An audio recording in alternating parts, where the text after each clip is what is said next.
រឿងក្មេងច្រឡើមសូមអនុទាំងអស់គ្នាសូមកុំភ្លេចជួយ Subscribe ម្នាក់មួយផងណាបាទសូមអគុណសូមទស្សនាដូចតទៅបងណាបងថ្ងៃនេះយើងទៅមើលហាងរបស់យើងដែលលក់ឡានឥឡូវអតិថិជនគ្រប់ត្រច្រើនខ្លាំងណាបងមិននឹងអូនឡានរបស់យើងឥឡូវមានអ្នកគ្រប់ត្រច្រើនណាស់មួយថ្ងៃដាច់4 5ឯណោះហ្នឹងហើយបងអូនសប្បាយចិត្តណាស់ដែលបានលក់ដាច់ដល់ហើយបងអូនតោះយើងទៅហាងលក់ឡានរបស់ចែមួយដ៏ស្រស់ស្អាតណាយើងទៅកោចែនឹងលេងតោះបងចឹងហេបងឯងជិះម៉ូតូតិចតិចកុំជិះលឿនពេកណាលឿនណាស់បងដឹងហើយបងជិះតិចតិចអត់ឲ្យពិបាកដល់អូនឯងទេអូនឯងកាត់ចង្កេះឲ្យតែជាប់ទៅហេហេឥឡូវយើងជិតដល់ហាងចែនឹងហើយយើងទៅកោចែនឹងលេងតិចមើលហេឡូចែស្អាតអូនតែអូនឯងមករកអីហ្នឹង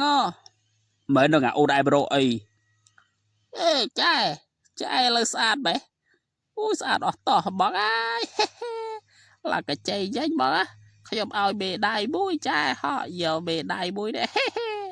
ស្អាតមែនតើជុំអូននេះក៏ច្រើមហីបីហើយមកសរសើរអ៊ីមរឹកចាស់ហ្នឹងបីមែនហ្នឹងអូនមិនអូនឯងចាប់ចែអញ្ចឹងខ្ញុំចាប់ចែ3លេងហ្នឹងអូនដាក់ចែចុះវិញដាក់សង្សារយើងចុះវិញសង្សារបងឯងចុះខ្ញុំបានបងឯងត្រឹមតែសន្តិសុខទេសង្សារបងយូរតើអូនឯងនេះវិញខូចបែរតែបងអត់ទេខ្ញុំអត់ដាក់ទេបងដាក់ចែចុះហើយបងឯងលើគាត់យូរម៉េច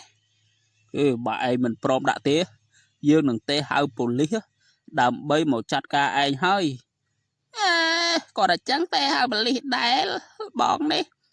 ចាំមើលទេហៅប៉ូលីសសិនឥឡូវបងខ្លះខ្មុំជួយហៅប៉ូលីសមកបន្តិចមកចំបើយើងគេទេមកថានៅម្ដុំហ្នឹងក៏មានក្មេងទំនើង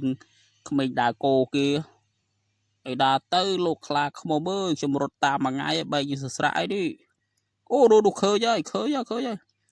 អើយសាំមែនហើយក្មេងឥឡូវលបងមួយណាកោនេះអាមួយនេះបកគោដល់ហើយកន្លែងហាងខ្ញុំ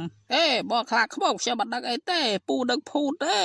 ខ្ញុំមិនបាននេះទេណាអត់បានបកគោទេខ្ញុំបរត់ទិញឡានទេឯងកុំមកបោកគេទេថាឯងបកគោហើយឥឡូវទៅប៉ុស្តិ៍ប៉ូលីសជាមួយយើង